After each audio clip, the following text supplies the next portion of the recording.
एक छोटे दूर दराज के गांव के बाहरी इलाके में एक पुराना जर्जर हवेली थी जिसे लंबे समय से छोड़ दिया गया था।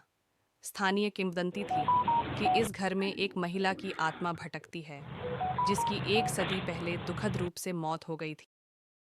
और कहा जाता था कि वह रात में घर के हॉल में घूमती थी, अपने खोए हुए प्रेमी के लिए केवल एक टॉर्च और अपनी नोटबुक के साथ वह घने बगीचे के माध्यम से रास्ता बनाती हुई और खटखटाते हुए सामने के दरवाजे को धक्का देकर अंदर घुसी।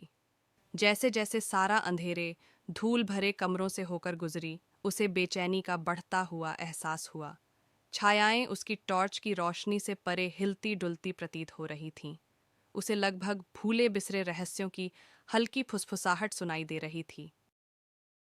अचानक उसने एक नरम करुणा भरी चीख सुनी जो गलियारे में गूंज रही थी।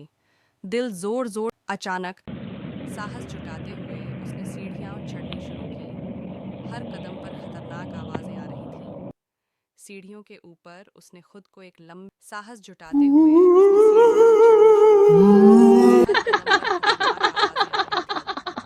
सीढ़ियों के ऊपर उसने खुद को एक लंबे lagi ha. अब रोने की आवाज और तेज हो गई थी जो गलियारे के आखिरी सिरे से आ रही थी।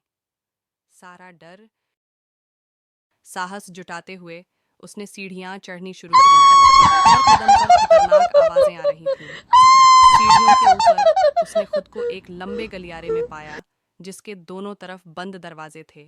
सीढ़ियों के ऊपर उसने खुद को एक लंबे गलियारे में पाया जिसके दोनों तरफ बंद दरवाजे थे। अब रोने की आवाज और तेज हो गई थी जो गलियारे के आखिरी सिरे से आ रही थी।